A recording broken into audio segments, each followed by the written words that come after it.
लोग जा रहे हैं जहाँ की उच्चाप मिलेगा, रोड पर जा रहे हैं। घर में तो पानी घुस गया है, घर में पूरा पानी आ चुका है। पानी आ चुका है, सब कुछ भीग गया। घर में चावल दाल जितना था, कपड़ा बस्तर सब एकदम भीग गया। रहने का अथी न है कहूँ घर पर। ये पानी कहाँ जाएंगे?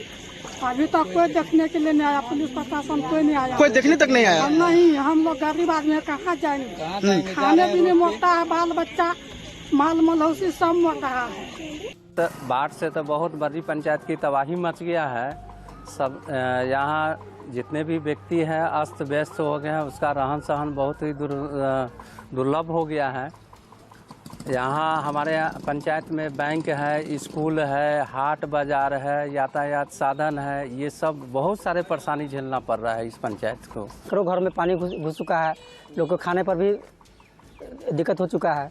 मवेशी को लोग कई जगहों पर है कि रोड पे बांध के रखे हुए हैं और पन्नी उन्नी का कुछ व्यवस्था नहीं है। धूप में उसी रोड साइड में लोगों मवेशी को बांध के रखे हुए हैं।